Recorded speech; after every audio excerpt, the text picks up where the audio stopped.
The deal took place out where anyone could see, right in the street. This puppy was just brought in from Poland. Was haben Sie heute hier gemacht? Wo kommt der Hund her? The little German Shepherd, like so many others, was imported into Germany illegally. Stefan Klipstein ordered him up on the internet just a few hours ago. A quick search of the web, and he found an offer for a 3-month-old German Shepherd for €1,000, half the price from a certified breeder. This is the one we're getting today, the one in the picture. He's so pretty. The animal rights activist started tracking down household pet smugglers 10 years ago. He says the business grew quickly when it went online and then exploded during the pandemic. 50,000 puppies are shipped into the European Union every week to be sold in member countries. It's not a little puppy farm business, it's a real organized mafia. And sadly, Germany is the main market for these puppies. Stefan Klipstein sets out traps for smugglers on a regular basis. Then he films them with hidden cameras. It's important to gather evidence because people deny everything as soon as the police show up. Today, a friend of Klipstein's is posing as the customer. Hallo. A few minutes later, a couple shows up carrying a puppy. Lange Fahrt gehabt? Wie bitte? Habt ihr lange Fahrt gehabt? Nein, 150 Kilometer. Ach so. Ja, ist nicht weit. Ich dachte, ihr wohnt nähe Berlin. Ja, nein, wir aus Polen. Ach, aus Polen? Ja. Ach, aus Polen bist du. Ja.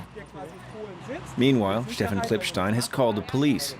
The young man pretends to not speak German, and the conversation continues with the breeder in Poland. Es ist illegal, viel zu junge Hunde über die Grenze nach Deutschland zu bringen und hier über eBay Kleinanzeigen für viel zu viel Geld zu verkaufen. Stefan Klipstein checks out the puppy. His paperwork is a mess, he isn't vaccinated, and he's in poor health.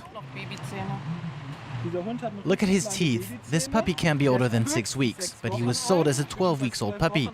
He should still be with his mother. Around 8 million puppies are needed to meet demand in Europe each year.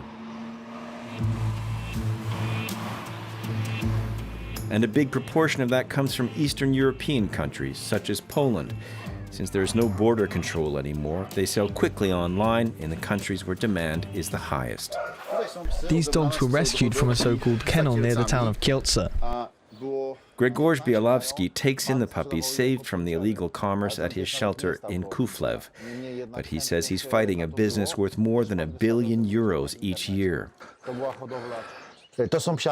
They've been saved from trafficking. His NGO has permission to seize animals in danger from illegal puppy farms. The dogs, he says, are often forced to live in cramped and horrible conditions. At the beginning of the year, he saved these dogs destined for the German market.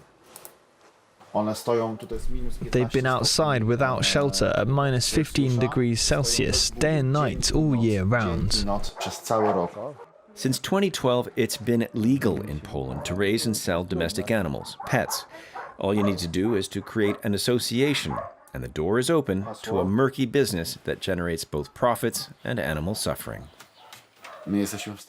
Every year we close down around 10 fake breeding farms, but the rest keep going because they know very well that the state doesn't do anything to fight animal trafficking. According to German animal rights activists, 80% of the dogs brought in from Eastern Europe are sick or unable to adapt to life in a family.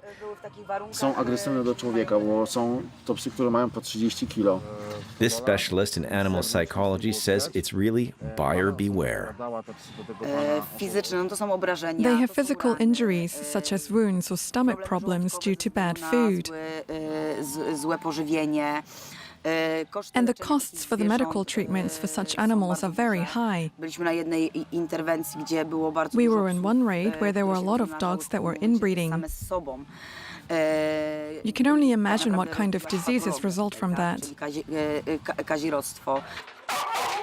So many of the dogs die before they're fully grown. But members of the European Parliament are drafting a new law called the Digital Services Act. If passed, it will force people who sell puppies online to register and identify themselves. It would affect commercial breeders, but also individual traders. They are the ones causing the problems. We have to make sure these people register and that the website performs inspections. That's our main objective, and would at least allow us to discourage the most criminal breeders. But for now, it's business as usual and more profits than ever. According to the Four Paws charity, the price of puppies online has doubled since the start of the pandemic, a goldmine for breeders who flout the law.